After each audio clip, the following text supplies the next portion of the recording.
Bonjour, bienvenue à toutes et à tous. Bienvenue donc pour cette nouvelle rencontre du festival Building Beyond où on va parler de technologie et on va entendre pitcher des technologies qui transforment, qui veulent transformer le chantier. Un mot pour vous rappeler que vous êtes ici à Léonard Paris, qui est à la fois donc un espace de travail pour les innovateurs de Vinci et leurs partenaires, qu'ils soient start-up, chercheurs, clients quelquefois. C'est aussi un espace d'incubation et d'accélération de projets innovants, comme ceux que vous allez entendre, qui tous ne résident pas ici, mais en tout cas le pourraient. Donc un lieu d'incubation et d'accélération. Et enfin, et peut-être surtout, un espace donc, de rencontre qui organise des rencontres sur des thématiques proches des préoccupations de ces innovateurs, soit de Léonard, autour des problématiques de construction, de mobilité, sur les problématiques énergétiques et de plus en plus souvent les questions de performance durable. Et puis sur les questions donc, liées aux transformations urbaines et en particulier des questions d'urbanistes. Le festival Building Beyond, c'est 15 jours donc, du début de cette semaine jusqu'au 4 juillet. Beaucoup d'événements, vous le savez, et en particulier aujourd'hui, je ne sais pas si vous aurez l'occasion de revenir, mais sachez ou faites savoir, si vous le voulez, eh bien, que nous aurons, après ces pitchs, à 12h30, une présentation des takeaways de Vivatech par la directrice de l'innovation de Vinci Énergie, qui a coordonné la présence de Vinci et donc de beaucoup de gens qui s'intéressent à ces questions de construction, mobilité, énergie à Vivatech, et quelques pitchs. Et on reparlera également dès ce soir de questions plus techniques et en particulier des enjeux de la construction, j'allais dire aérienne, des tours et de la construction souterraine. Voilà. D'autres événements, et en particulier demain, dès demain matin, je crois, un débat sur la ville à l'heure de l'Anthropocène, et on continue de dérouler. Vous pourrez trouver le programme complet sur le web, sur buildingbeyond.fr. Voilà, je vais passer la parole maintenant à Jérémy Bélanger, qui est journaliste, au Moniteur, qui est notre partenaire donc, dans cette série d'événements, et je vous souhaite une bonne rencontre.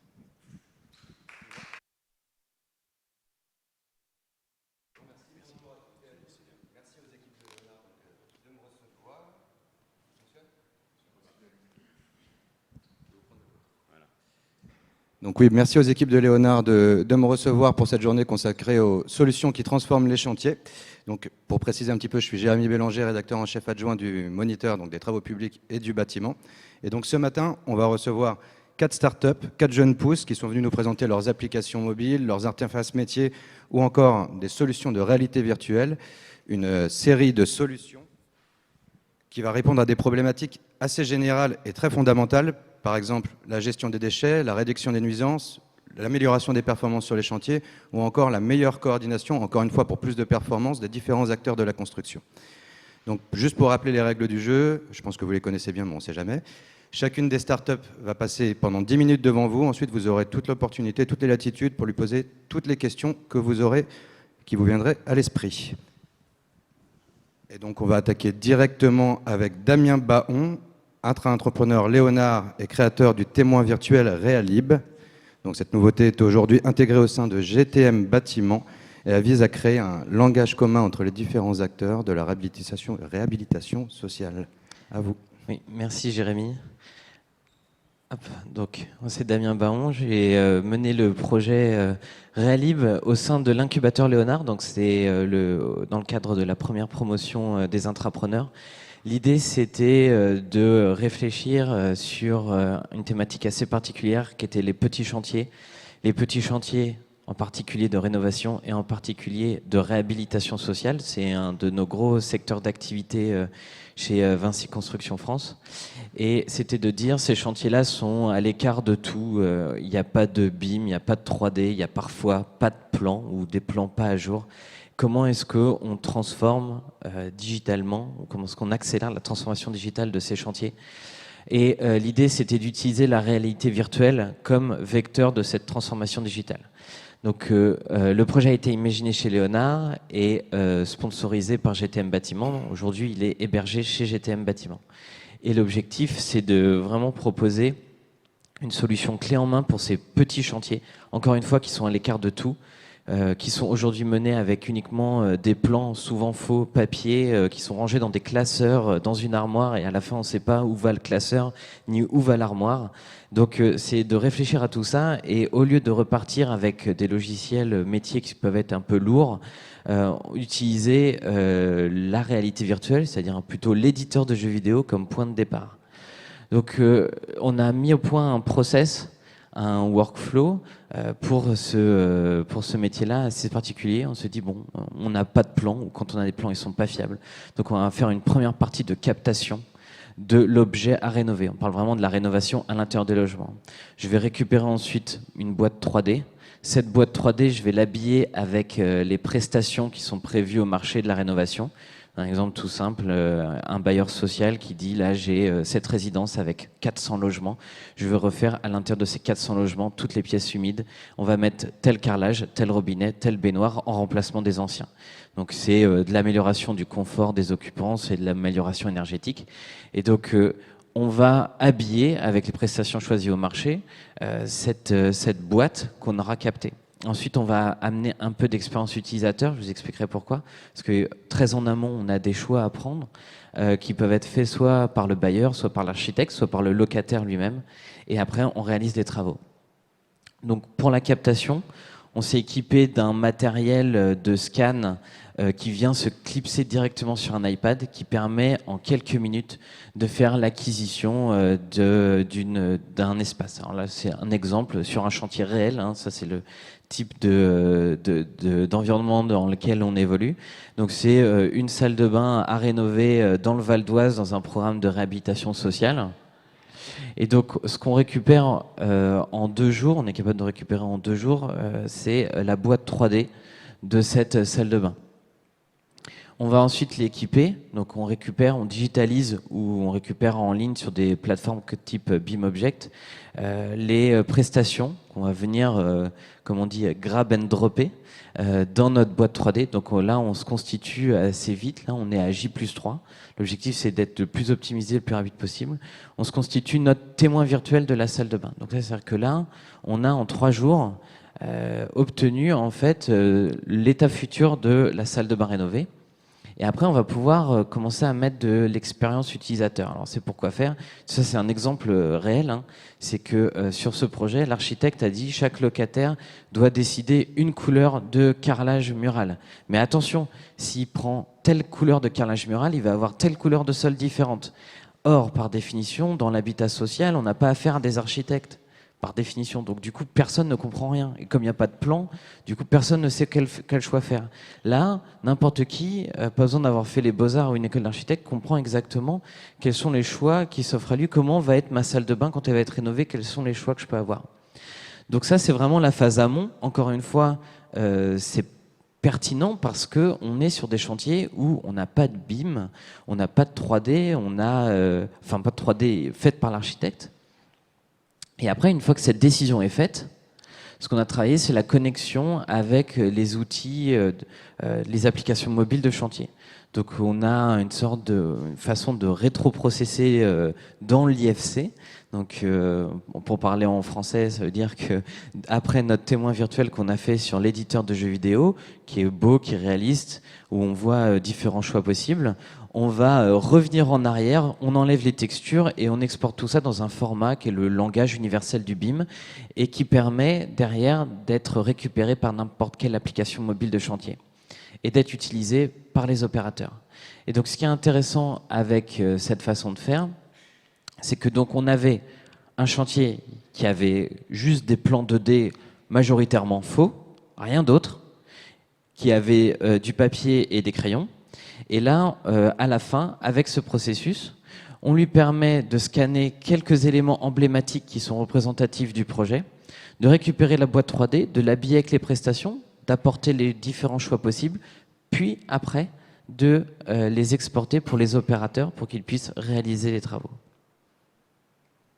Voilà, je vous remercie.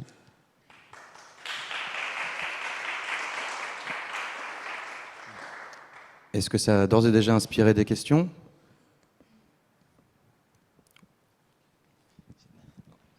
C'est plutôt moi qui vais lui donner, sinon vous allez avoir du mal à répondre. Damien, quel est du coup l'accueil des bailleurs sociaux par rapport à ta solution?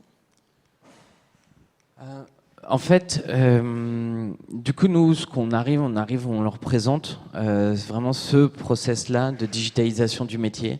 Donc, par rapport à un projet, on identifie des pièces emblématiques qui représentent le projet de rénovation. On les scanne, on constitue des témoins, on apporte un petit peu d'interactivité, puis après, on les envoie aux opérationnels. On vend ça aux bailleurs sociaux et également aux entreprises de construction. Clairement, les bailleurs sociaux, ils vont s'intéresser uniquement à la partie UX. Donc, c'est quand on commence à faire de l'interactivité, comme ça, hop, celle-ci, où on voit un effet très photoréaliste de quel est mon état futur, et on montre les choix possibles. Pourquoi ils s'intéressent qu'à cette partie-là? Parce que les bailleurs sociaux, eux, ce qui les intéresse, c'est la concertation avec les locataires, expliquer au public de la résidence qui va subir les travaux, parce qu'il ne faut pas oublier que les travaux de réhabilitation sociale sont à 99,9% faits en milieu occupé. Donc les gens restent chez eux pendant qu'on fait les travaux et ils y restent aussi après. Donc il y a une phase de concertation qui est extrêmement importante entre les bailleurs et les locataires. Eux, c'est cette partie-là qui les intéresse. Et donc quand on parle de réalité virtuelle, c'est parce que d'abord et avant tout, on n'a pas fait ça avec un logiciel métier, on a fait ça avec un éditeur de jeux vidéo. Et là où c'est intéressant et où ça peut servir la concertation pour le bailleur, c'est que depuis l'éditeur de jeux vidéo, après on peut sortir la visualisation de ça. Donc là, je l'ai sorti en GIF animé, mais on le sort en visite PC. On l'a testé en le sortant dans un masque de réalité virtuelle. Ça permet d'appréhender les volumes. On peut aussi le sortir sur une maquette qu'on va pouvoir mettre après dans le cloud, sur des plateformes type Sketchfab ou autres, pour que le bailleur mette sur son site, regardez, aux locataires de telle résidence, connectez-vous et on met un lien. C'est comme une vidéo YouTube. Sketchfab, ça fonctionne exactement pareil que les vidéos YouTube. Ça peut s'héberger sur un site internet, mais c'est juste qu'on visualise de la 3D. Et donc c'est ça qui est assez intéressant, qui nous donne une grande liberté. Après, eux, ils considèrent que tout ce qui vient en aval sur la réalisation des travaux, c'est pas leur problème. Mais ça, par contre, c'est ce qui intéresse beaucoup plus, en revanche, mes autres clients qui sont les entreprises de construction-rénovation, c'est vraiment la partie ensuite ici, parce que eux, la communication entre le locataire et le bailleur, ils disent tant mieux si elle est pacifique, comme ça nous facilite les choses. Mais nous, ce qui nous intéresse, c'est de pouvoir piloter notre projet après en 3D en pouvant faire nos contrôles qualité de nos réserves. Alors, une autre question, parce que sinon moi j'ai une petite question complémentaire. Puisqu'au moment où on bascule de cette interface ludique vers une interface davantage métier, donc pour les entreprises de travaux, est-ce que ça réclame une formation spécifique ou on retrouve exactement les éléments standards sur lesquels ils ont l'habitude de travailler? En fait, le process est relativement simple. Aujourd'hui, on utilise un logiciel SaaS entre l'éditeur de jeux vidéo et le langage du BIM pour pouvoir faire cette conversion. Demain, j'ai cru comprendre que l'éditeur de jeux vidéo qui s'appelle Unity commence à sortir ses plugins pour pouvoir exporter directement dans le BIM. Donc, ce sera de plus en plus facile. En fait, tout ce qu'on fait, encore une fois, en réhabilitation sociale, c'est de l'habillage. On ne s'intéresse pas au mur, quelle est son épaisseur, est-ce qu'il y a des aciers dedans, est-ce qu'il y a des canalisations derrière. Ça, on ne s'intéresse pas à cette question parce que c'est en réhabilitation sociale, on n'a pas construit le mur et on ne va pas le rénover. Par contre, nous, c'est tout l'habillage, vraiment la phase vue. Donc en fait, finalement, ce qu'on fait, c'est exporter des objets pour le faire le plus simple et pour éviter d'avoir des complications dans le langage du BIM. On enlève les textures, tout simplement. Une autre question? Alors pour la peine, j'en pose une dernière. Donc moi, la question que je me pose aussi, c'est que là, on est plus davantage dans une logique de réhabillage quelque part. Je crois que c'est le terme que vous employez vous-même. Est-ce qu'on peut envisager que cette solution soit développée ou intégrée à une autre solution pour pouvoir être complémentaire d'une logique de réhabilitation un peu plus lourde? Ça, c'est une bonne question. En fait, là-dessus, ce qu'on a développé en termes de compétences à développer des témoins virtuels interactifs et photoréalistes, en l'occurrence, on l'a testé sur des projets de neuf, pas sur des projets de réhabilitation lourde qui sont très techniques, souvent qui sont des très gros projets. Par contre, sur des petits projets de neuf, les clients avec lesquels on a travaillé en réhabilitation sociale, et qui ont été contents, qui après faisaient du neuf, ils me disaient bon bah là il n'y a pas besoin de scanner parce qu'on va construire. Par contre j'aimerais bien avoir le même principe de témoin virtuel. Donc en réhabilitation lourde, je ne sais pas si ça serait pertinent parce qu'aujourd'hui on fait des très grosses réas lourdes, la Samaritaine, Roland Garros avec un très gros budget, très grosses équipes, et donc il y a des moyens pour faire de la 3D. Donc je ne sais pas si la transposition de ce qu'on a fait en réa libre en réa lourde est pertinente. Par contre, sur toute cette partie-là, sur les témoins virtuels, le transfert vers des petits projets de neuf qui sont aussi à l'écart du BIM, à l'écart de la 3D, est pertinent et on a quelques expérimentations en cours dans ce sens. Très bien. S'il n'y a pas d'autres questions, oui, non, on va peut-être passer à la suite. Merci encore. Merci.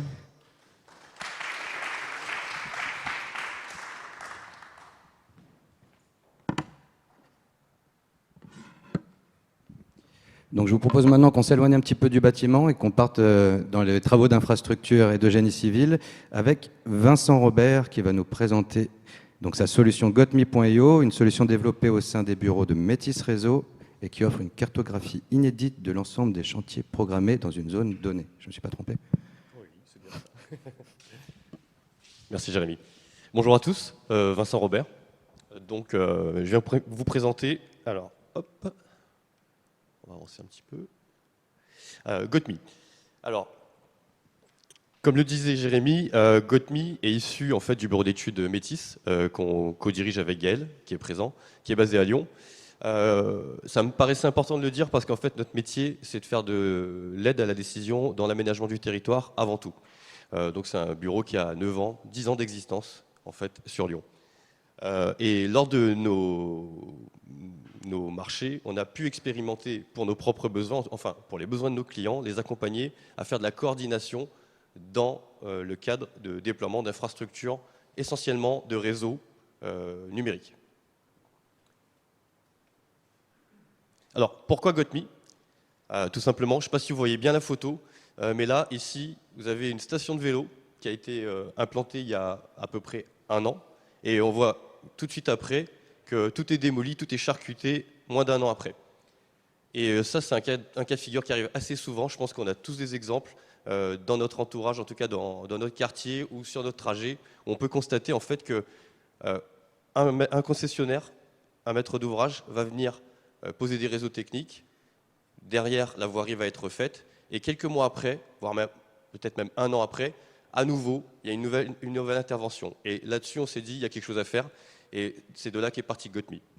Donc, depuis à peu près 2 ans, avec l'équipe de Gotmi, qui est notre cellule de recherche et de développement chez Métis, on s'est attaché à collecter les données chantiers sur le territoire national, à les assembler, c'est-à-dire à les normaliser quand même un peu, et à les valoriser. On les valorise en les mettant sur une plateforme sur laquelle nous, on vient développer des algorithmes qui vont faire une qualification des chantiers à plus haut potentiel. Et ensuite, pour nos clients, on va leur proposer en fait tout simplement de se mettre en relation entre concessionnaires, entre maîtres d'ouvrage, pour mieux coordonner leurs chantiers.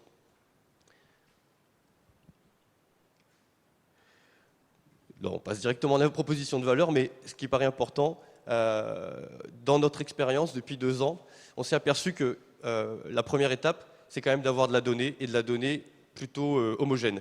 Donc aujourd'hui, au bout de 2 ans, on a d'abord mis en ligne une plateforme qui s'appelle open.gotmi.io, sur laquelle en fait n'importe qui a des chantiers, un concessionnaire privé, un maître d'œuvre qui aurait envie en fait de voir les autres travaux qu'il y a sur son territoire et de profiter des algorithmes, peut déposer ses données, mais aussi une collectivité qui fait de l'instruction de voirie et qui veut tout simplement mieux coordonner ses chantiers sur son territoire. Ensuite, une version quand même un peu plus avancée qui nécessite un travail collaboratif avec des acteurs locaux, qui est une version qu'on qualifie nous de premium, où en fait on met aussi à disposition une équipe de chez Métis cette fois-ci. Je rappelle que notre métier, c'est l'assistance justement à maîtrise d'ouvrage dans l'aménagement du territoire, et on va avoir des coordinateurs et des animateurs qui vont aussi animer ce groupe de travail local. Et puis une version plus orientée cette fois-ci pour les concessionnaires. Imaginons un concessionnaire qui aurait remporté un marché clé en main, en tout cas avec un engagement global et forfaitaire, où là on vient travailler sur de la marge pour lui. C'est-à-dire en coordonnant ses travaux, il peut réaliser des économies tout simplement.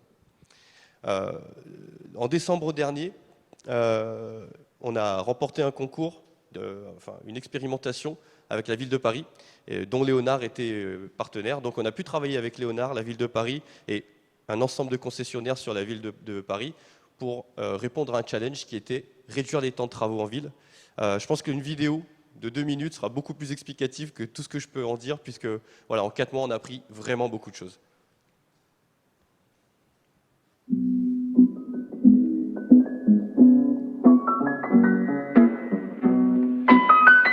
La ville de Paris est en pleine transformation. Aujourd'hui, il y a mensuellement plus de 6000 emprises chantiers sur l'espace public parisien.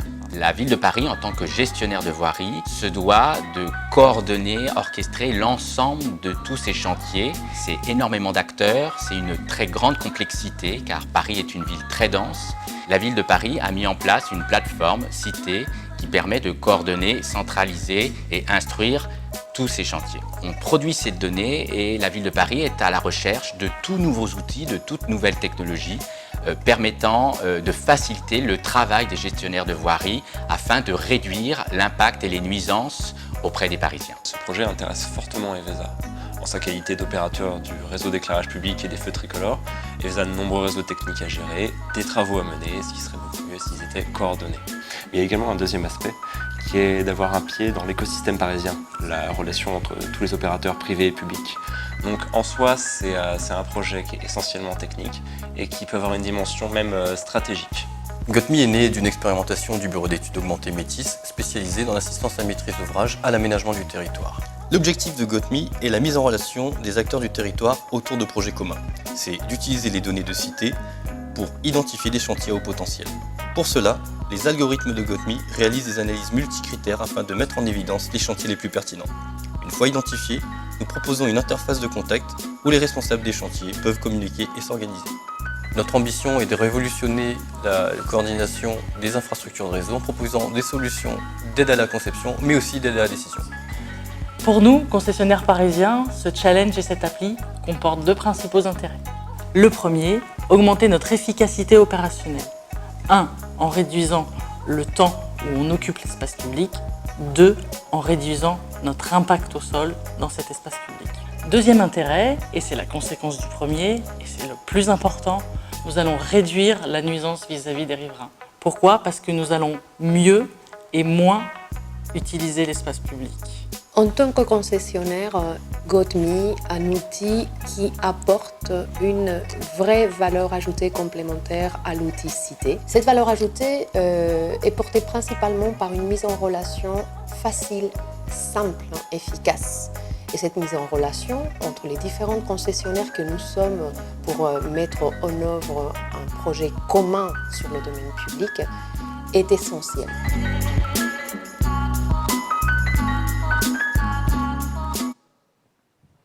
Donc, je le disais, en 4 mois d'expérimentation sur la ville de Paris, alors il faut savoir, comme il le disait, que c'est plus de 6000 nouveaux chantiers qui sont instruits chaque mois.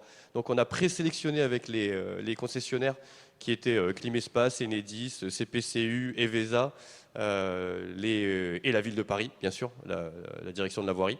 12 000 chantiers qui étaient plutôt des gros chantiers à haut potentiel déjà. Et sur ces 12 000 chantiers, l'algorithme a détecté plus de 6 000 chantiers coordonnables. Ça veut dire plus de 50% de potentiel de coordination sur la ville de Paris.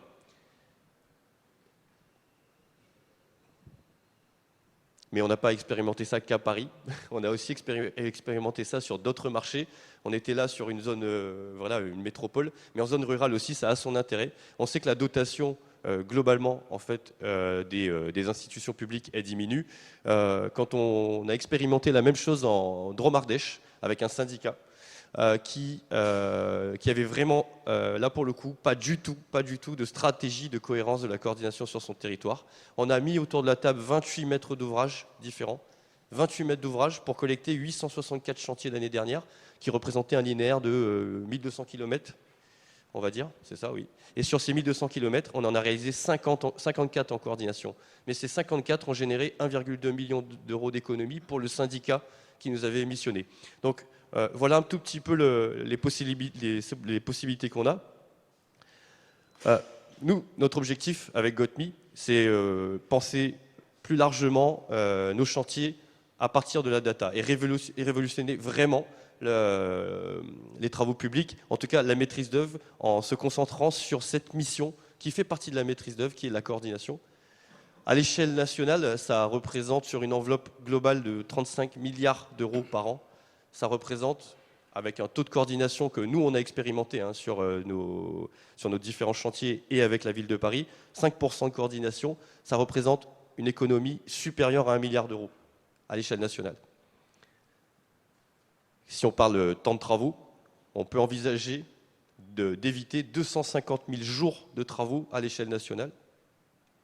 Si on parle déchets, alors on a fait vraiment, on a accumulé tout type de déchets, on extrairait moins 9 millions de tonnes sur les chantiers, en tout cas. Ce serait ça à traiter en moins par an, en tout cas.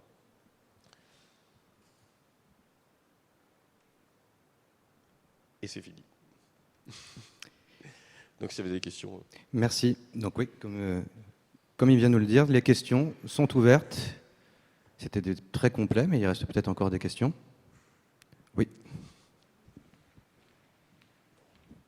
Merci. Petite question. Ici, la problématique souvent qu'on rencontre lorsqu'on fait de l'aménagement urbain, c'est surtout qu'on n'envisage pas forcément la maintenance de certains réseaux. C'est-à-dire que là, je comprends qu'on fait une carto, en fait, des chantiers qui sont programmés.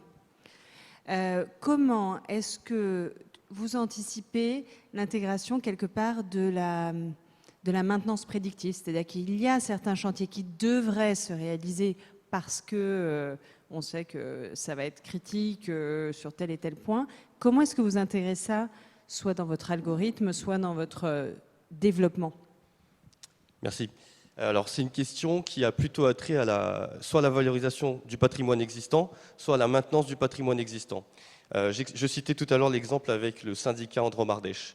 Initialement, il nous a confié son programme, c'est-à-dire ses infrastructures existantes, sa base de données, en fait, métier. Donc, et dans le cadre de notre partenariat, on a développé un algorithme qui allait identifier les nouveaux chantiers qui matchaient avec ces futurs chantiers de son programme, mais aussi en fait, un autre algorithme qui détectait qui l'alertait en fait sur la nécessité de réaliser des opérations de maintenance et de dévoiement. En fait, il s'agit juste là de cas d'usage différents.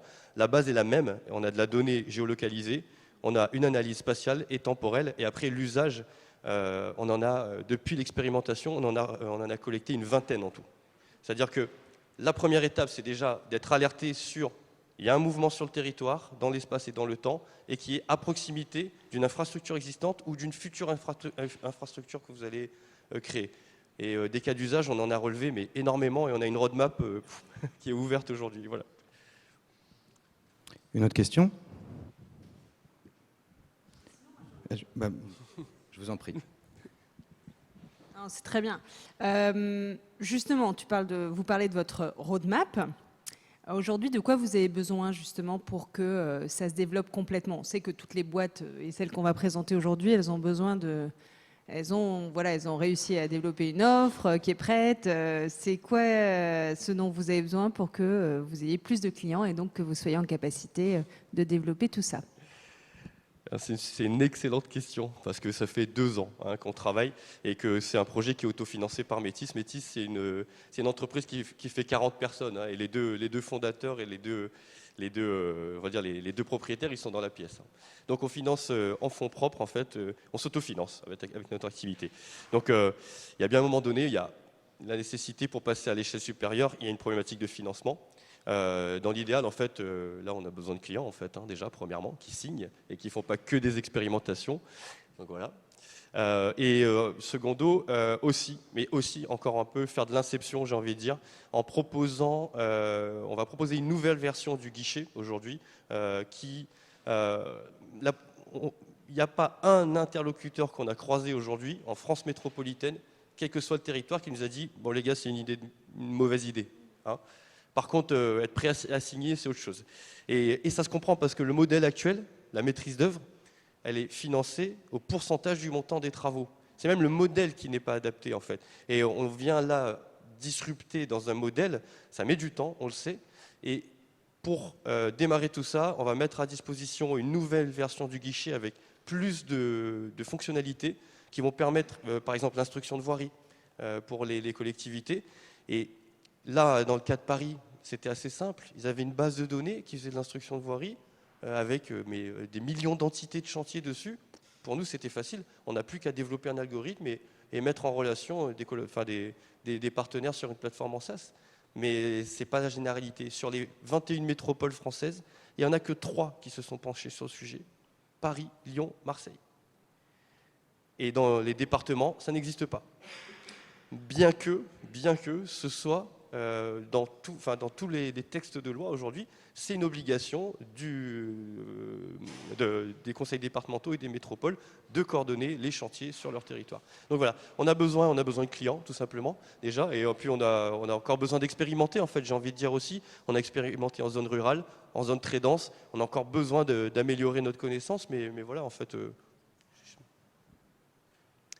Et question complémentaire, vous sentez la même appétence parce que du côté de la maîtrise d'ouvrage, davantage programmée, on voit plutôt bien l'intérêt, également du côté des concessionnaires et des entreprises travaux, parce que pour le coup, quelque part sur la négociation, ça peut avoir un impact, puisqu'ils ont moins de... Au final, ils feraient, en mutualisant, la facturation peut aussi baisser, ils y voient également leur intérêt? Alors, ils y voient leur intérêt. D'autant plus quand les concessionnaires ont vraiment réellement se sont engagés dans une délégation de service public, par exemple. Parce que dans une délégation de service public, il y a tout intérêt en fait à travailler un petit peu sur l'économie et même effectivement politiquement, il y a un engagement en fait des concessionnaires aussi à rendre une mission de service public. Mais si là on démarche uniquement les concessionnaires, immédiatement. Sur certains territoires, on arrive et on bouscule un peu la chose. Donc, on a besoin des deux en fait aujourd'hui, que les concessionnaires jouent le jeu, mais aussi en fait que les collectivités aussi prennent leur rôle et vraiment travaillent à une stratégie cohérente de la coordination. On peut pas attaquer que d'un côté, quoi, j'ai envie de dire. Mais on commence à faire des rencontres et à travailler sur des preuves de concept avec des concessionnaires, oui. Et puis petite dernière question un peu naïve. Ça a un impact sur les contrats, les relations contractuelles, votre solution, ou pas du tout? C'est-à-dire que par exemple, si on arrivait à avoir par exemple une maîtrise d'ouvrage qui cumule plusieurs entreprises de travaux, chercher des synergies entre ces entreprises, ça peut avoir un impact dans les relations. Est-ce que vous avez pensé à cette problématique? Alors, on a évoqué que la phase qu'on qualifie d'identification et de qualification des chantiers à haut potentiel. Après, bien sûr, il y a la nécessité de travailler un petit peu aussi sur les contrats entre concessionnaires et maîtrise d'ouvrage. La délégation de maîtrise d'ouvrage, c'est quelque chose qui est cadré. Des conventions, en fait, ça peut se monter entre des concessionnaires sur un territoire. Donc, en fait, aujourd'hui, rétrocéder un fourreau qu'on a posé pour un autre concessionnaire, ça se fait. Donc, en fait, sur toute cette partie-là, ça, c'est le métier de Métis, hein, qui est un bureau d'études indépendant, qui fait de l'assistance à maîtrise d'ouvrage. Donc, sur ces autres problématiques, on est capable d'accompagner. En fait, Jérémy, enfin, à tous, on ne propose pas qu'une plateforme, on propose une plateforme avec de l'animation, avec des spécialistes, des experts du métier aussi. Une question.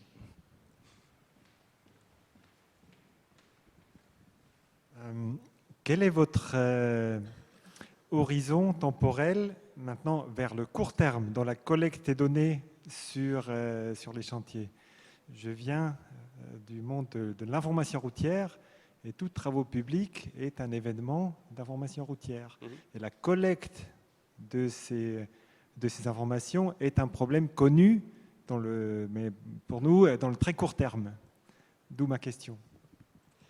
Alors, merci. Comme je le disais, en fait, on va mettre à disposition à la rentrée un guichet dont le but est de proposer à tout à chacun, enfin tous ceux qui ont la compétence de venir compléter de la donnée, mais pas que. En fait, on s'est penché aussi sur les plateformes existantes et on est en train aujourd'hui créer en fait des API qui vont remonter déjà de l'info des chantiers existants, géolocalisés. Aujourd'hui, si on prend pour les concessionnaires, je pense que ça va parler, l'article L49 ou L50 bientôt du CPCE. Si on prend le guichet Construire sans détruire, Eneris, si on va plus loin et qu'on travaille en étroite collaboration avec Sogelink et des TDICT, en fait de l'information il y en a partout. Ça fait plus de 10 ans qu'en France la législation elle accompagne ça. Obligation de géolocaliser ces infrastructures, obligation de déclarer ses travaux en amont, ses intentions de travaux. Toute cette donnée elle est là, elle existe en fait. C'est nous ce qu'on propose en fait, c'est aujourd'hui on demande en fait aux concessionnaires de compléter cette donnée. C'est souvent vécu comme une contrainte en fait, hein. C'est des étapes qu'il faut absolument faire.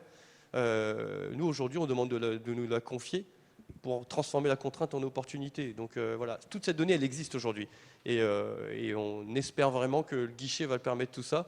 Nous ce qu'on va faire c'est un guichet interopérable, voilà, qui va se connecter avec un maximum de bases de données. Les bases de données vraiment des concessionnaires très métiers ou des plateformes déjà existantes et que vous utilisez aujourd'hui dans vos missions, quoi. Enfin, que les concessionnaires utilisent aujourd'hui dans leur mission.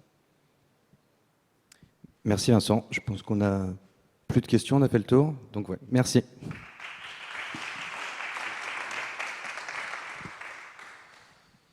Donc c'est maintenant au tour de Jérôme de Tomasi de nous rejoindre pour qu'il nous présente la plateforme de gestion des déchets de chantier bien baptisée d'ailleurs West Marketplace. Donc un outil qui vise notamment à optimiser les circuits d'enlèvement, de prise en charge et de traitement des déchets du BTP. Je vous en prie. Bonjour. Donc je vais vous parler des déchets de chantier du bâtiment. Déchets de chantier du bâtiment avec West Marketplace. On s'attaque à quoi? On s'attaque à un marché qui représente à peu près 1,7 milliard d'euros au niveau national et 40 millions de tonnes. On ne parle pas de rien. Et pourtant, quand on pose la question à nos conducteurs de travaux, chefs de chantier, dans 90% des cas, la réponse qu'on reçoit à déchets de chantier, vous en pensez quoi? C'est j'aimerais en entendre parler le moins possible et que ça me coûte le moins cher possible. La dimension environnementale, elle vient bien après. Et donc, comment ils font pour répondre à cette problématique, double problématique? Eh bien, ils s'adressent à un collecteur-traiteur afin qu'il s'occupe de tout. Et c'est pareil depuis à peu près 30 ou 40 ans. C'est comme ça que ça fonctionne. Et ça convient à tout le monde parce que c'est simple. Et c'était même la seule façon pour que ce soit simple avant l'ère de la digitalisation. Ouais, mais cette simplicité, elle a quand même quelques inconvénients. C'est que j'ai affaire à un généraliste. Et le déchet, eh ben, c'est une affaire de spécialiste. On ne traite pas pareil un déchet dangereux, du béton, du bois, et toutes sortes de déchets. Et donc, du coup, il empile les marges avec une volonté de faire travailler ces filières d'abord, même si ce n'est pas les plus efficaces. C'est l'inconvénient du généraliste. Et puis, quand on est à Paris, à cause des infrastructures, à cause de la problématique de la grande ville, la logistique est une horreur. Et donc, comme la ressource rare, c'est le chauffeur, malheureusement, pas de chauffeur, pas d'enlèvement de benne. Et du coup, le service, il n'est pas terrible. Et vous devenez à mélanger quelque chose que vous aviez d'abord trié. Double perte. Ensuite, c'est quand même un métier un peu old school. Ça fait, je vous disais, 30 ou 40 ans qu'il fonctionne pareil, avec les mêmes. Allô, bonjour, j'ai besoin d'une benne demain. C'est à peu près le système d'information qui existe aujourd'hui. Sauf que tracer ce coup de fil, ça reste compliqué. Donc imaginez pour construire le reporting, à part s'en remettre aux prestataires déchets, point de salut. Et puis enfin, ce prestataire généraliste, je vous disais, il va avoir tendance à privilégier sa propre filière, même si ce n'est pas la plus efficace. Et du coup, il va aller sur des filières qui ne sont pas les plus efficaces et qui ne sont même pas celles qui permettent de valoriser le déchet. Donc parfois, il joue un peu avec la règle pour optimiser sa marge. Parce que votre intérêt, quelque part, quand vous êtes sur un chantier, ce n'est pas le sien. Pas toujours, en tout cas. Et donc, pour remédier à tous ces inconvénients, qui ont l'intérêt de la simplicité, on a créé West Marketplace. West Marketplace, c'est un contractant général du déchet. Ce contractant général, il vous permet d'avoir un seul interface numérique, parce que c'est une vraie nouveauté, un seul contrat, une seule facture, un seul interlocuteur et un seul reporting unifié. Mais derrière nous, il y a une multitude d'acteurs et de prestataires qui viennent chercher et traiter le déchet qu'ils savent traiter. On ne va pas demander à monsieur qui a le plus gros broyeur à ferraille de venir chercher du DIB, du déchet en mélange, parce qu'il n'a pas la chaîne pour le trier, et vice-versa. Et donc on amène sur un même site ou chantier plusieurs acteurs qui vont venir chercher ce qu'ils savent bien faire. Et comme on a créé l'interface digitale qui permet au chef de chantier de commander en quelques clics son enlèvement de benne, on commence à amorcer un reporting. On a remplacé le coup de fil. comment ça marche? Une petite application, alors ça marche sur smartphone, quel que soit Android, Apple, PC, Mac, etc., qui permet pour un chantier, pour demander un dépôt de benne en quelques clics. Donc là, on va choisir le chantier, puisque je peux en avoir plusieurs, mais si j'en ai qu'un, j'arrive directement dessus. Hop, je choisis le déchet que je mets dedans. Alors on en crée tous les jours, en fonction des demandes de nos clients. Une fois que j'ai choisi ce déchet-là, je vais dire quel type de contenant je veux, puisque tous les chantiers n'ont pas les mêmes configurations. Je choisis mon contenant, il peut avoir donné lieu à des options. Une fois que j'ai ça, je choisis le cubage associé au type de contenant, et après, j'ai plus qu'à planifier. Je choisis la date, par défaut le lendemain, mais je peux la modifier. Un créneau horaire indicatif. Je nomme ma benne, parce qu'après, je vais pouvoir la faire tourner, juste en cliquant dessus. Et une fois que j'ai fait ça, je clique, je valide. Le prestataire que j'ai référencé pour ce déchet-là et ce chantier-là reçoit une notification. Vous avez une demande. Il n'a plus qu'à cliquer sur l'appli, il accepte, il refuse, ou il décale. Et avec cette simplicité qui plaît énormément aux chefs de chantier, preuve en est, c'est que tous ceux qui ont commencé, il n'y en a pas un seul qui a arrêté. C'est un indicateur. Et il loue la simplicité du sujet. Eh ben, on en est là. Alors, on a commencé il y a 6 mois. On a commencé en décembre dernier. À fin mai, on a des chantiers. On a commencé à Lyon parce qu'on est basé à Lyon. Mais on a très vite fait des cercles qu'on a élargis au fur et à mesure. Et maintenant, on a des chantiers pilotes à peu près partout. Et on est au stade où il va falloir qu'on développe dans les régions, parce qu'on gère pour l'instant tout de Lyon, qui commence à être un peu compliqué. Surtout avec 75 chantiers et sites, puisqu'on a commencé des sites fixes aussi, voire même des sites industriels, puisque la logistique est la même, la logique est la même, 400 bennes, 500 mouvements, et on rentre des partenaires prestataires au fur et à mesure. Tout ça, ça permet de répondre à toute la problématique déchets, liquides, solides, dangereux, non dangereux, inertes, etc. Et on développe des passerelles et des partenariats avec des industriels qui ont besoin de matières premières secondaires. Il faut savoir que de plus en plus, le flux de matières premières secondaires, il faut le capter. Quand on est industriel, je fabrique du verre, je peux utiliser du verre.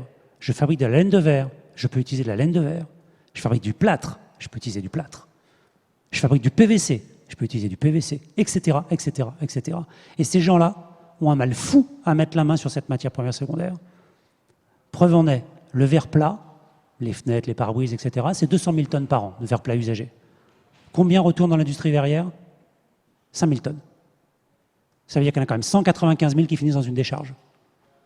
Sachant que le verre est recyclable à l'infini. C'est quand même dommage. Et donc nous, on participe à ça. On fait des liaisons directes avec Saint-Gobain, par exemple, avec VK pour le recyclage du PVC. C'est-à-dire que VK, par exemple, a une usine de recyclage de PVC dans l'est de la France. Capacité annuelle, 25 000 tonnes. Les 2 tiers sont importés d'Angleterre. Alors qu'on en produit 2 fois plus en France chaque année. Tout le reste finit où? Dans une décharge. Donc, le retour d'expérience sur les 6 premiers mois, c'est qu'on a été jusqu'à diviser par 2 le coût déchets sur un chantier, mais la moyenne de l'économie, c'est 15%. En venant mettre des spécialistes de chaque matière, en venant panacher, en fait, les prestataires. Et au-delà de ça, c'est le temps gagné, et c'est la diffusion de l'information. Le temps gagné, quelques clics, un reporting qui s'alimente tout seul. Le conducteur de travaux, il mettait 2 heures par mois à faire ça. Sur 50 chantiers, ça représente ça. Et ce qu'on n'a pas chiffré, mais qui est sans doute bien plus important encore, c'est l'impact environnemental et l'impact marketing. Parce que quand on parle déchets, la plupart du temps, quand on est une entreprise, on ne sait pas de quoi on parle. Parce que la donnée consolidée, elle n'existe pas. Ou alors on a payé des gens pendant des heures et des jours à essayer de constituer un tableau qui finit de toute façon faux parce que l'information est parcellaire. Nous, on est le seul outil qui fait un reporting multiprestataire. Je suis Vinci, ou je suis l'entreprise X, j'ai X chantiers ou sites en France qui ne travaillent pas tous avec le même prestataire. C'est un métier éminemment local. Comment vous consolidez les infos? À part mettre quelqu'un derrière une machine, c'est compliqué. West Marketplace le fait, en un clic. Et donc là, ça devrait passer à la suite. Hop. Et je peux animer tant que je veux, mais là, voilà. Et le but, c'est surtout d'animer les parties prenantes. Alors, comment je retourne en arrière comme ça? Voilà. Parce que si on dresse les parties prenantes les unes contre les autres, ça ne marche pas. Donc, c'est comment on fait pour qu'ils aient tous un bénéfice à utiliser l'application. Eh bien, ils en ont tous un. Le maître d'ouvrage, il faut quand même que je le rassure, il est quand même responsable du déchet que chaque entreprise a produit sur ses chantiers, jusqu'à l'élimination finale. Peu ont l'information en temps réel de savoir où est allé leur déchet. Peu, voire très peu. Quand je rencontre des bailleurs sociaux quand je rencontre des promoteurs, ils disent « Ah, je pourrais donc avoir l'info ?» Oui. Et si vous chassez un label environnemental, vous l'avez même au fil de l'eau. Ça évite de s'apercevoir qu'à la fin du chantier, je l'ai loupé. Là, l'impact, il est non négligeable. Pour l'entreprise, bien sûr, c'est de la simplicité et de l'économie, évidemment. Et pour les prestataires, eh ben, ils se gagnent du temps. Au lieu de répondre au téléphone pendant 1 heure, ils traitent les demandes de la dernière heure en 10 minutes sur le logiciel logistique. Et on est en train de développer des API pour avoir une liaison entre notre appli et la leur, pour la notification des enlèvements et pour récupérer l'information de traçabilité. Voilà. Et tout ça, ça constitue de la data qu'on a aujourd'hui du mal à consolider. C'est vrai pour Vinci, mais c'est vrai aussi pour tous les autres clients. On travaille aujourd'hui, on est sorti du groupe, on commence à travailler avec d'autres acteurs du BTP, mais pas que, aussi des industriels, et ils disent, mais en fait, d'avoir toute la data au même endroit, c'est juste magique, et c'est juste ce qu'on n'avait pas. Voilà. Et pour faire tout ça, on est tout ça. Donc on est 2, sans compter les stagiaires. Donc du coup, on double l'effectif. Et donc là, on en est au stade où on va développer la France, donc on va embaucher des gens pour aller dans chaque région et développer ça sur le territoire. Merci.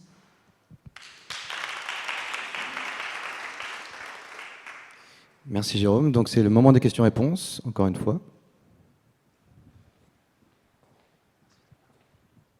Alors, moi j'ai une question très pragmatique. Comment est-ce que, tu as commencé un peu à en parler, mais comment tu t'assures que ton client, donc le chef de chantier ou le chantier, va bien utiliser l'application de bout en bout, et comme par définition une appli quand au premier démarrage elle n'est pas parfaite, est-ce que tu as fait des rex avec tes premiers chantiers pilotes et des correctifs sur l'application?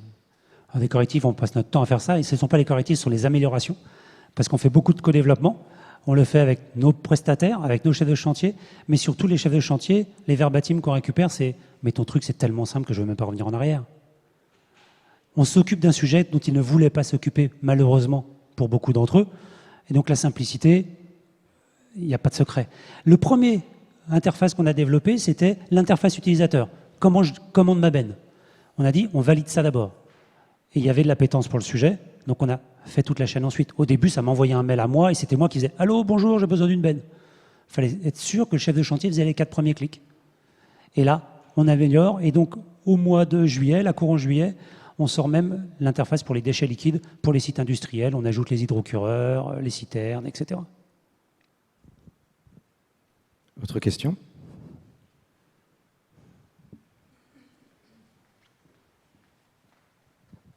Oui, est-ce que vous attendez l'appel du chantier ou est-ce que vous essayez d'avoir un peu de visibilité sur les appels qui vont venir?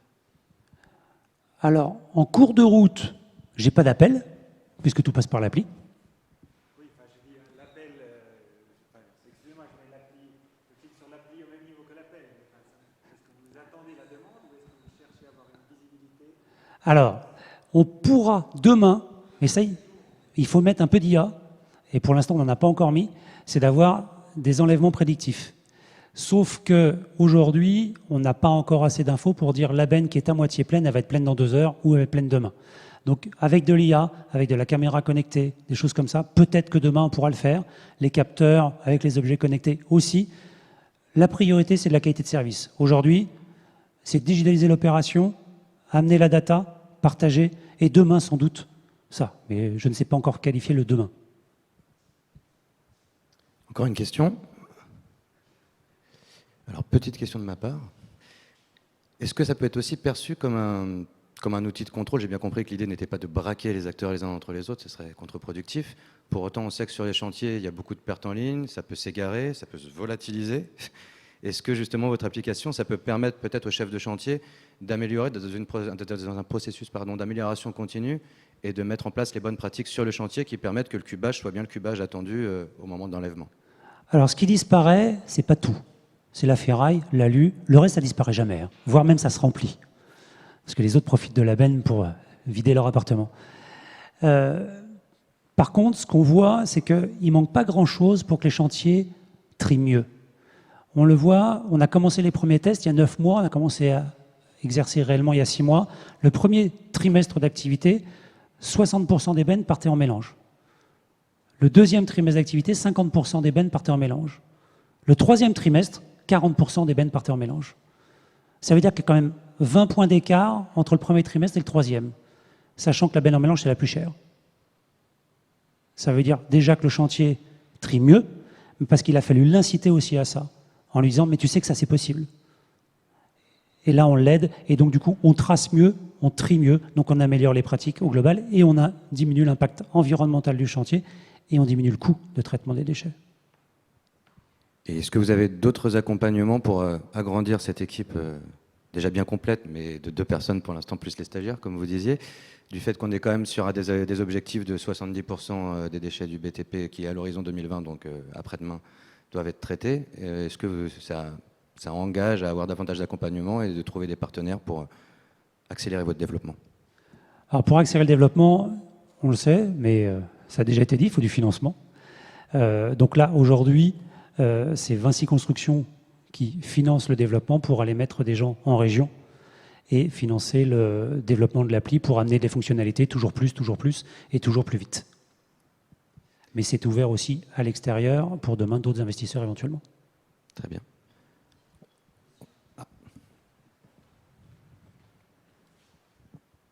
Est-ce qu'il y a une valorisation en fait, de ces déchets? Parce qu'en fait, c'est ça qui amènerait énormément d'intérêt pour justement les maîtrises d'ouvrage, les maîtrises d'œuvre, tous ceux qui sont impliqués dans la construction. Comment est valorisé justement ce retour de déchets, cette revalorisation, remise en circuit, etc., recyclage? Alors justement, un des intérêts de l'appli et du reporting automatisé, c'est que pour chaque benne qui part, on a un taux de valorisation, qu'il soit énergétique ou matière. Pour chaque benne. Ça veut dire que le taux de valorisation va de 0 à 100%, tout dépend de ce qui a été mis dedans, et du prestataire. Mais ce qu'on fait, c'est qu'on va choisir les prestataires en fonction de leur capacité à valoriser. Ce qui explique que si j'ai de la laine de verre, je ne vais pas choisir quelqu'un qui a une décharge juste à côté. Parce que dans 99% des cas, il va mettre ça dans la décharge. Pourcentage de valo, 0. Par contre, si je choisis un prestataire qui a été identifié par Isover comme collecteur local pour la laine de verre, j'ai 100% de ma laine de verre qui est valorisée. Et donc ça, je le suis benne par benne. Et sur le dernier trimestre, parce que j'ai fini mes stats hier soir, sur le dernier trimestre, j'ai un taux de valo moyen des chantiers qui ont utilisé l'appli de 88%. 80% matière, 8% énergétique. Est-ce que c'est quelque chose qui va être intégré à votre API? C'est-à-dire que en fait, le chef de chantier, ou oui, celui qui commande justement les bennes, puisse voir directement à l'instant T, quand il va commander, voilà, qu'est-ce que ça va lui... Alors pour l'instant, il ne le voit pas avant la commande. Pour la maîtrise d'œuvre et d'ouvrage, en fait. Alors pour l'instant, le reporting est accessible à tout le monde. Les utilisateurs chantiers, ceux qui demandent les enlèvements de bennes, dès que la benne a été traitée, on met la traçabilité complète de la benne, par qui elle est passée, qui elle a été transportée avec son numéro de récépissé, l'AP de la station de transit et la station de traitement final, avec le taux de valorisation. Et on l'ouvre, si le site producteur est d'accord, aux AMO, aux maîtres d'ouvrage, et eux, ils adorent ça, parce que c'était un sujet de crispation, souvent, j'ai besoin des infos, je te les ai envoyées, non, c'est pas vrai, enfin bref, on l'a tous vécu sur un chantier. Là, tout le monde a l'info en temps réel, ou quasi réel. Et ça permet d'aplanir les sujets, et ça permet aussi de réagir avant que le chantier soit terminé en disant « j'ai un problème, je ne suis pas au taux de valo voulu », parce qu'on l'a benne par benne, donc quel plan d'action je mets en place pour à la fin, si je chasse un BREEAM Excellent par exemple, il me faut 80%, je suis à 70%, qu'est-ce que je fais? Parce que si je le loupe, le bâtiment, il a une valeur tout autre. Et ça, c'est un impact qui est non négligeable, qui est dans ceux que je n'ai pas chiffrés. Mais ça, c'est accessible à tout le monde, et les API, il n'y en a pas besoin pour ça, parce que ça existe déjà.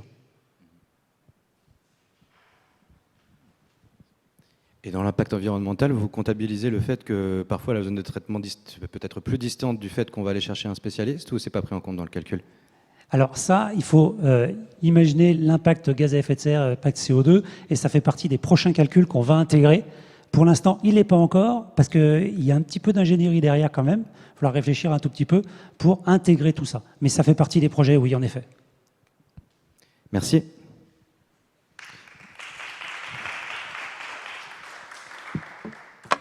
Donc on arrive maintenant à notre dernier pitch de la journée. Donc j'appelle Omid Bayani, donc qui va nous présenter sa solution Lanes, un journal de chantier numérique à destination de toutes les parties prenantes du chantier. Une solution donc qui essaie de reprendre le meilleur du tout public pour en faire une très bonne application métier. Merci, bonjour à tous et à toutes. Donc je suis Omid Bayani, je suis fondateur de la start-up qui s'appelle Quipesoft, Je suis là pour vous présenter la solution Lanes, qui est un journal de chantier numérique qui s'inspire des applications grand public, comme je vais vous le montrer. Donc, la vision, c'est vraiment de simplifier la création et le partage des journaux de chantier, qui sont aujourd'hui souvent hébergés dans des applications métiers assez lourdes, quand elles existent. Et là, l'objectif, c'est de donner une simplicité à tous les intervenants de chantier, chefs de chantier, conducteurs travaux, les architectes, les artisans, même le client final, pour qu'ils puissent avoir une application conviviale et ludique qui le pousse à utiliser l'application au jour le jour pour justement capturer de la donnée et créer ce qu'on va voir, la mémoire de son chantier. Donc pour commencer, une petite vidéo. Je ne sais pas si elle va se jouer. Ah non, attendez, je vais revenir derrière. C'est possible juste de cliquer. Ah, c'est gentil. Petite animation très rapide.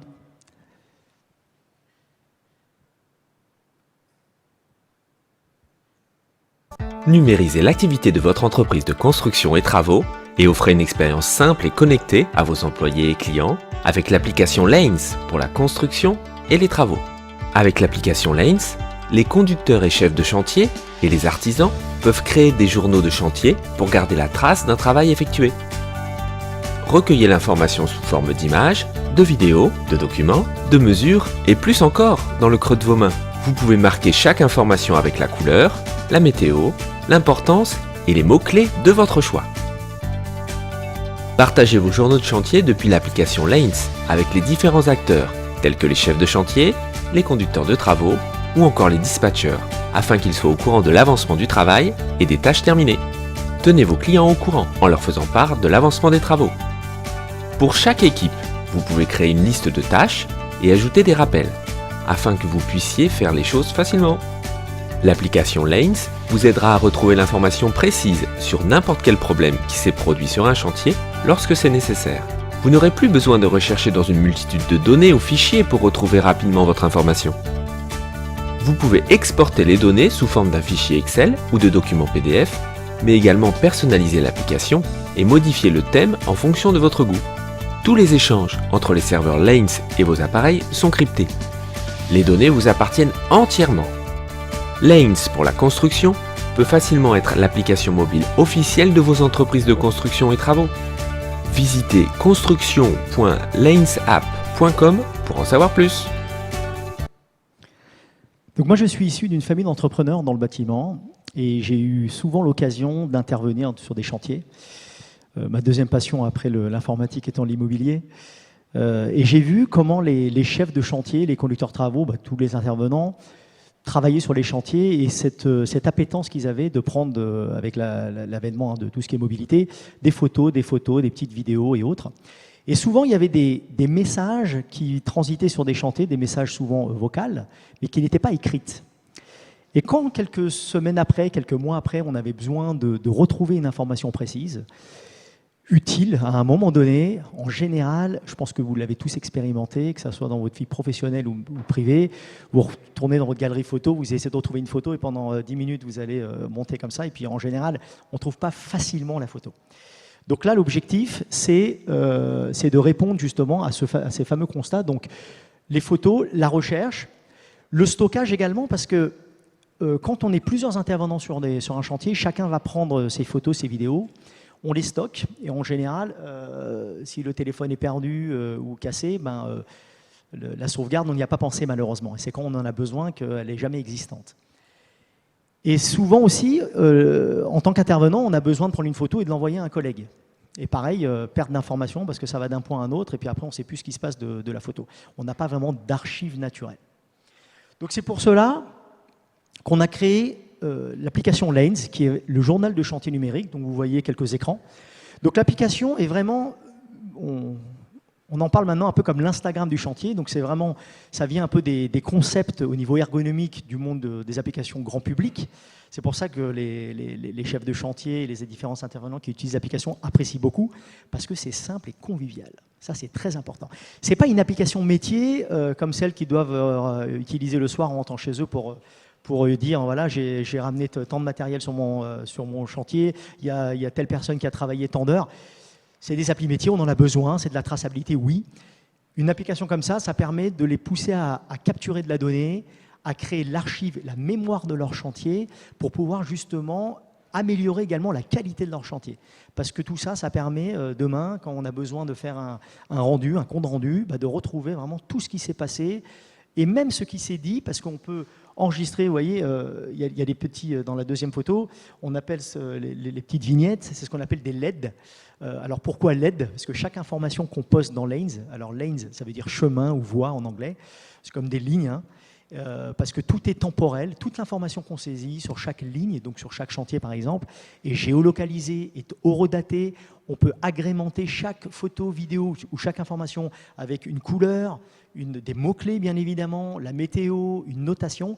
Tout ça parce que ça va permettre de rechercher plus facilement l'information quand on en a besoin. Et les fameuses LED, déjà il y en a un certain nombre qui sont très utiles au jour le jour. Il y en a d'autres qui arriveront dans les prochaines versions. Et l'avantage de Lanes, quand vous l'utiliserez, vous pourrez l'installer. Vous allez voir, c'est vraiment une expérience très simple, avec un peu à l'Instagram. On peut mettre plusieurs vignettes dans une photo, on peut faire dérouler les photos, les envoyer, les partager, et les commenter surtout quand on est dans un groupe qui accède au même chantier. Alors, comment est-ce que l'application aujourd'hui est déployée? Aujourd'hui, nous travaillons avec donc nous, on est complètement autonome. On a un premier gros client qui est un grand groupe du BTP en France. On a lancé un proto il y a un peu plus de 2 ans, donc ça a mis un certain temps pour on va dire des discussions plutôt en interne d'organisation.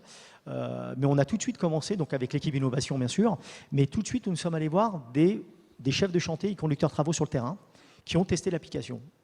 Et sans formation, ils ont tous déjà su se connecter à leur chantier, prendre une photo, mettre des mots-clés et répondre à des commentaires d'autres, là en l'occurrence des chefs de chantier.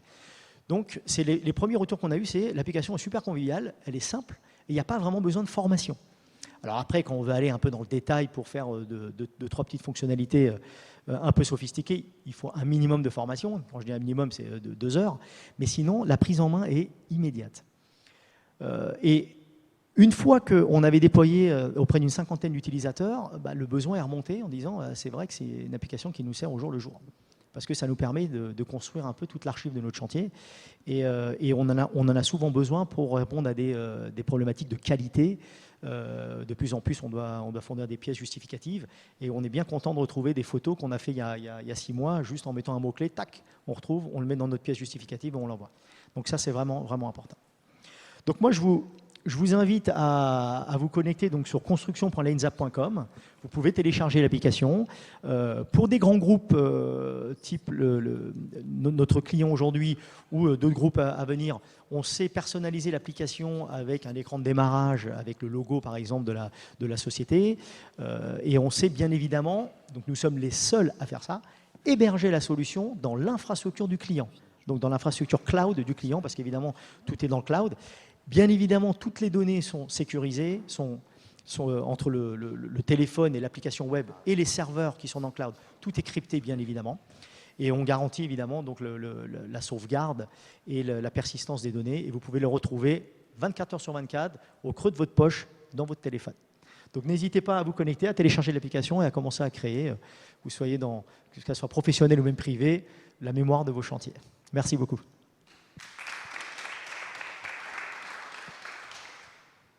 Dernière série de questions.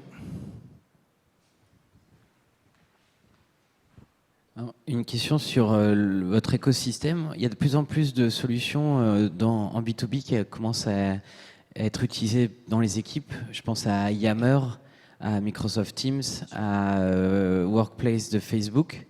Et du coup, est-ce que ces acteurs-là sont pour vous des concurrents ou est-ce que vous avez une proposition de valeur différente ? On a une proposition de valeur différente et je suis bien d'accord qu'effectivement avec des acteurs type Yammer, Teams, Facebook ou autres, il y a aujourd'hui, on peut se dire qu'il y a des solutions qui permettent aux gens de partager de l'information, photos et autres. Mais quand on essaie de retrouver une information dans justement un Yammer ou un Teams, c'est beaucoup plus compliqué parce que c'est plus orienté, on va dire, projet ou chat pour discuter, mais pour faire une archive et pour pouvoir stocker de la donnée de valeur, c'est plus compliqué. En plus, l'avantage, c'est que dans Lanes, on a des types de LED qui peuvent, par exemple, on peut saisir des mesures avec un petit référentiel d'unité. Ça, vous n'avez pas dans des applications type Facebook, Instagram ou même Yammer. Donc nous, on l'oriente vraiment comme on va rajouter des petits menus de plus en plus pour pouvoir même structurer la donnée et que ça ne soit pas juste une plateforme sociale d'échange, parce que ce n'est pas social, c'est privé avant tout, et on collabore qu'avec les personnes qu'on invite. C'est la différence aussi avec les autres qui sont vraiment orientés social. Nous, voilà, l'objectif, c'est que ça soit privé. Les gens, ils sont sur leur chantier, ils partagent avec leur communauté. Et effectivement, les données sont vraiment catégorisées. Alors que dans les autres applications, c'est plus, voilà, on met des photos, des fichiers et autres. Après, pour retrouver, c'est beaucoup plus compliqué. Vous faites référence à la donnée, justement, je crois en fin de vidéo, sur sa sécurisation. Oui. Là, pour le coup, il ne s'agirait pas qu'une photo s'évade pour qu'on voit une malfaçon qui a été réglée 2 minutes après et que ça porte préjudice. Comment vous y prenez pour garantir cette sécurisation? Donc l'application, bien évidemment, est totalement authentifiée. Toutes les données sont cryptées. Et seules les personnes qui sont habilitées à accéder à la version de l'application peuvent y accéder. Donc par exemple, dans la version qui est en ligne, la construction à lensa.com, si vous vous connectez, vous allez sur les stores Android ou iPhone, vous pouvez télécharger l'application. Quand vous créez votre compte, c'est une authentification qui est portée par l'application. Bien sûr, toute la communication est cryptée. Quand on le déploie, par exemple, comme nous l'avons fait avec notre partenaire, un grand groupe français dans le BTP, on l'a intégré avec, eux, ils sont dans la plateforme Office 365, donc ils sont authentifiés par ce qu'on appelle la plateforme cloud de Microsoft, la plateforme Azure. Donc on est intégré également à la plateforme cloud de Microsoft. Donc c'est tout l'intérêt. Donc ça permet vraiment d'avoir une authentification déjà groupe. Comme ça, les utilisateurs, ils s'authentifient avec leur compte de tous les jours avec lequel ils se connectent sur leur Windows, leur Word et autres. Donc ça ne leur change pas. Donc pour ça, il y a authentification et cryptage. Très intéressant, on voit l'appli en fait pour, comme vous le dites aussi, le particulier qui, lorsqu'il fait une rénovation justement, pourrait avoir enfin rapidement le système électrique, etc. Alors qu'après on ne sait jamais où ça se retrouve. Mais du coup, la mémoire, elle est de combien de temps ? C'est-à-dire, je m'inscris sur LanesApp, j'ai accès à cette donnée, pendant combien de temps je peux le transférer à combien de personnes après, etc. Si on est sur l'offre ici qui est en ligne, qui est donc portée par notre start-up, tout dépend du stockage que vous achetez. Donc après, c'est un abonnement mensuel. Ok, donc c'est ça. Le business model, c'est abonnement mensuel. C'est à la mensuel. Dropbox. On achète du stockage, voilà, très simplement. Et après, vous avez accès à toutes les fonctionnalités. Okay. Après, dans le cas des grands groupes, ouais. Ils hébergent sur leur plateforme cloud. Par exemple, dans le cas de notre partenaire, ils sont dans le Azure de Microsoft, mais c'est leur abonnement. Donc c'est tout l'intérêt. Comme ça, c'est vraiment leurs données, c'est leurs architectes, leurs administrateurs qui accèdent à leurs données. Donc à la limite, nous, on vend juste de la licence. C'est encore plus simple pour eux. Ça, ils sont maîtres de leurs données, puisque nous, on n'a pas accès. Ouais. Et du coup, je recoupe quand même la question du rédac-chef du moniteur. En termes d'assurance, on voit aussi que ça va avoir un rôle clé, c'est-à-dire que ça me permet aussi je peux partager ça éventuellement si j'ai des problématiques de malfaçon, enfin de critiques de malfaçon, qualité, etc. Ouais. Et du coup, dans votre business model, vous l'intégrez comment tout ça je peux faire appel à vous si j'ai besoin d'un... Vous voyez, comment est-ce que vous allez faire vivre votre business model? Parce que sinon... Nous le business model, vraiment, il repose... on n'a pas voulu faire compliqué. On a voulu faire simple, comme l'utilisation d'ailleurs de l'appli, où c'est simple, prise en main. Même le business model, on a voulu faire simple. Donc c'est vraiment un abonnement par mois et on accède à un certain nombre de stockages. Donc par défaut, l'abonnement qui est dans la version construction, c'est 50 gigas de stockage. Et les tarifs, vous pourrez les voir sur le site. Donc on paye annuellement ou mensuellement. C'est vraiment, pour une société, c'est vraiment très très très bon marché. Donc après, voilà, après vous pouvez racheter du stockage en plus. Et l'avantage, c'est que nous, les fonctionnalités, on ne veut pas les vendre en plus. C'est-à-dire, une fois qu'on est abonné, on accède aux différentes fonctionnalités qui arriveront même dans le futur. On a pas mal d'idées sur la roadmap. Donc c'est ça qui est intéressant. Donc le but, c'est que le client soit tranquille. Il se dit, j'ai mon stockage, je peux retrouver n'importe comment d'information, je peux l'exporter, je peux la partager. C'est vraiment l'intérêt. Moi, je suis un ancien de Microsoft et du licensing, j'en ai mangé. Et je peux vous assurer, parfois, c'est très compliqué le licensing. Et l'objectif, c'est quand, justement, on lance sa startup, on se dit, on va faire les choses super simples pour que les gens comprennent vite et l'adoptent vite. Une autre question? Une petite fonctionnalité qui arriverait dans 2 semaines en plus que vous auriez oublié d'énoncer? Oui. On va intégrer, très bonne question, on va intégrer dans une prochaine version qui devrait arriver d'ici fin de l'année, la possibilité de disposer d'un moteur de formulaire. C'est-à-dire que les fameuses petites LED que vous voyez, hein, donc alors LED ça veut dire quoi, hein, c'est inspiré du Light Emitting Diode, hein, les LED, la lumière, mais là ça veut dire Life Emitting Data, c'est la vie qui émet de la donnée. Parce que ce soit dans nos vies professionnelles ou personnelles, on émet de la donnée tous les jours, et c'est pour ça que dans Lanes on peut créer des LED, on crée un peu ce chemin et cette mémoire. Donc comme fonctionnalité, dans une des LED qui va arriver, on va pouvoir créer donc des formulaires, c'est-à-dire n'importe quel client, grande société ou petite PME, pourra se connecter au back-office et pourra designer, donc créer visuellement son formulaire. Par exemple, imaginez, vous avez des formulaires où tous les matins, le chef de chantier doit remplir un formulaire de sécurité pour dire « je suis arrivé, donc ça c'est bien en place, ça c'est bien en place, je coche telle case, je remplis, je signe ». Ben ça, vous pourrez le créer vous-même. Et donc, les utilisateurs de l'application verront apparaître une nouvelle petite pastille qui dit « formulaire », et hop, quand ils vont créer, ils vont voir le formulaire apparaître. Et ça ira dans leur fameuse ligne d'information. Aussi simple que ça. C'est très puissant, mais c'est très simple à l'utilisation. Merci encore pour cette présentation. Merci à vous. Donc on arrive au terme de la journée des présentations. Je pense qu'on peut tous remercier et féliciter les derniers intervenants. Merci encore aux équipes de Léonard. Et d'ailleurs, je vais céder la place à Mathieu pour qu'il conclue cette matinée. Merci Jérémy, merci à tous. Je veux bien évidemment vous remercier d'être venu ce matin. Vous signaler à nouveau et avec insistance donc, les prochains événements qui se tiennent ici. Ils sont nombreux et ils oscillent systématiquement entre une vision très prospective et des choses très techniques et contemporaines. Et donc je pense que vous devriez être nombreuses et nombreux à y trouver votre compte. Un dernier mot aussi pour dire que ces pitchs, ils sont très représentatifs de ce qu'on fait ici. Puisque ce lieu, je le disais en ouverture, a entre autres une vocation d'incubation et d'accélération de projets innovants. Deux des 4 projets que nous avons vus aujourd'hui sont issus du parcours intrapreneur de Vinci, qui est opéré par Léonard et piloté par Nathalie en particulier qui est ici. Et on a bien vu que Got.me est déjà dans notre radar, puisqu'on a eu l'occasion de commencer de prototyper des choses ensemble dans le cours de Data City. Une autre annonce, dans le courant de l'automne et à la fin de l'automne, on ouvrira ici donc une centaine de places et de postes de travail supplémentaires, donc ce qui est une grosse expansion de ce lieu pour y accueillir justement des projets innovants, qui sont des projets qui sont nés pour les uns à l'initiative de certains collaborateurs de Vinci, des BU, mais aussi de start-up. Donc faites-le savoir et préparez-vous à voir de plus en plus de ces pitchs ici. Voilà, merci en tout cas d'être venu et à bientôt.